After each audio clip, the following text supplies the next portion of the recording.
جناب سید صادق ارشاد صاحب بانی و صدر امام احمد رضا مومن، جناب الحاج حنیف محمد سیٹھ صاحب، گل پوشی و شال پوشی مفتی شکیل صاحب نوری، صدر علماء بورڈ امام احمد رضا۔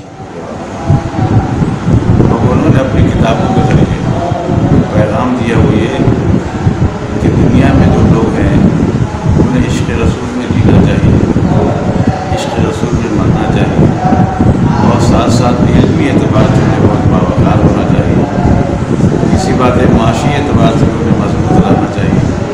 اس کے لیے انہوں نے بینکنگ سسٹم 1912 میں قائم کر کے دیا تھا، ایسا بینک قائم کرو کہ جو سود نہ ہو بلکہ منافع پہلا ہے۔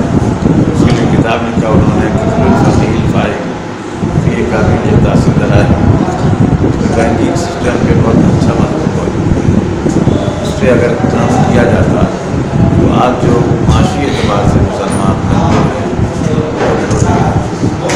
اس کے علاوہ یہ انہوں نے اور بھی علمی اعتبار سے یہ سمجھایا مسلمانوں کو چاہیے کہ بڑے بڑے ادارے قائم کریں، اداروں کے ذریعے علمی اعتبار سے باوقار کریں، اتنے وزنی بن جائیں اتنے وزنی بن جائیں کہ ہر بات کا وزن ہو جائے۔ میری اپنی ذاتی رائے ہے کہ کوشش کرنی چاہیے سیاسی پلیٹ فارم پہ مل جل کر کے آنے والے خطے کو روکنے کی بھی کوشش کرنی چاہیے۔ اگر مل جل کے لوگ کام کریں گے تو یقیناً اتنا رک جائے گا۔ یعنی مسلک اگر مختلف ہوں اور